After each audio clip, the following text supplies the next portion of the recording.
안녕하세요. 이혜경입니다. 오늘도 제가 쓴 책을 가지고 이 지혜로운 부모 교육이라는 책이고요. 이 중에서 성장 부분에서 우리 자신의 상처를 치유하며 자녀의 마음과 영혼을 건강하게 양육하는 지혜로운 부모 되기, 이 책을 가지고 제가 읽으면서 상처에 대해서 좀 더 자세히 설명을 드리도록 하겠습니다. 제가 읽어드릴게요. 마음의 상처를 치유하는 것은 온전한 사랑을 주고받을 수 있도록 모든 굳은 살, 걸림돌, 가시들을 제거하는 작업입니다. 제가 강조하고 싶은 것은 상처를 발견하고 치유하는 것 자체가 목적이고 전부인 것처럼 생각해서는 안 돼요. 그리고 온전한 사랑을 하기 위해서 목적은 사랑을 누리는 게 목적이에요. 그런데 이 상처를 치유하는 건 사랑을 누리는데 걸림돌 제거하는 작업이다라고 생각하시면 됩니다. 한마디로 집을 짓는 게 목적인데 집을 짓기 위해서 뭐를 해야 돼요? 땅을 다 고르게 다 파가지고 그 집이 세워질 수 있게끔 땅을 제대로 재정비하는 작업을 하는 것입니다. 온전한 치유와 회복을 위해 반드시 사람을 이해하는 것과 영적인 것의 균형을 맞춰야 합니다. 심리치료만으로는 사람을 온전히 변화시킬 수가 없습니다. 그런데 또 영적인 것만을 통해서도 온전하게 사람이 회복될 수가 없습니다. 인간을 심리적인 면에서 이해하고 타고난 성격도 이해하고 무엇이 상처가 되고 상처 때문에 어떤 반응을 하게 되는지 구체적으로 이해하는 것, 그리고 또 영적으로 하나님을 인격적으로 만나서 하나님과 교제하고 하나님의 성령이 우리에게 주시는 그 성령의 충만함을 잊고 성령을 따라가고 영을 따라가는 것, 그래서 우리 안에 하나님의 형상이 이루어지는 것, 이것이 균형을 이루어야만 온전한 치유와 회복이 이루어질 수 있습니다.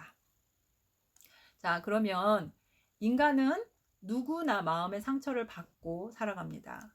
하와가 선악과를 따먹는 순간부터 하나님과의 친밀한 사랑의 관계가 딱 단절이 된 거죠. 그전에는 하나님과 친밀하게 사랑을 매일 공급받는 영적인 탯줄이 하나님과 아담 사이에, 사람 사이에 연결이 돼 있어서 그것이 결코 부족하지 않았어요. 하지만 죄라는 것이 딱 단절을 시킨 거죠.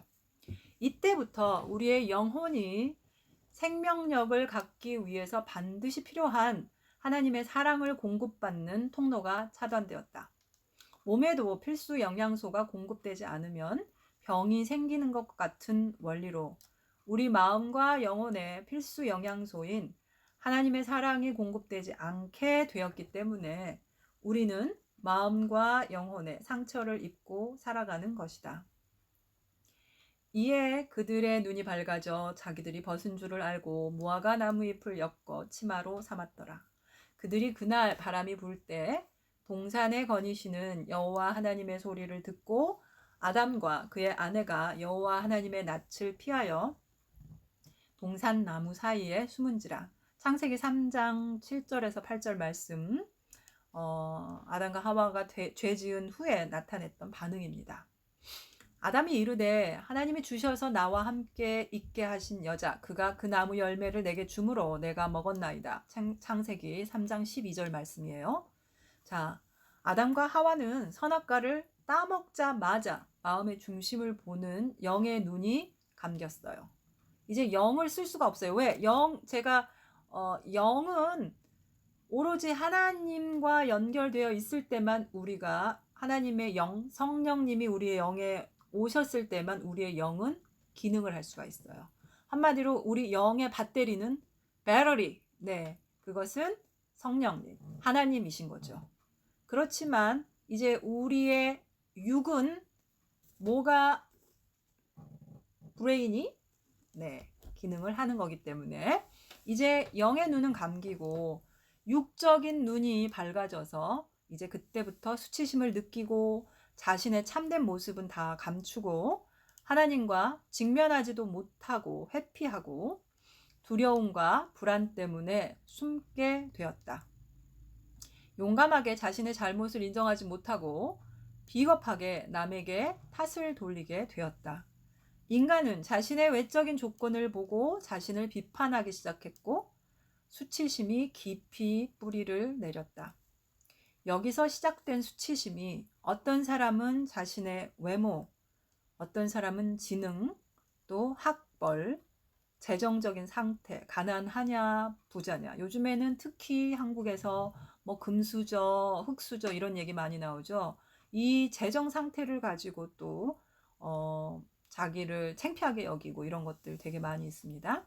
또 자기의 성격을 마음에 들어하지 않는 경우도 많아요. 특히 내성적인 사람들이 자기 성격을 답답해하고 마음에 들어하지 않는 자기 성격을 수치로 생각하는 사람들도 있죠.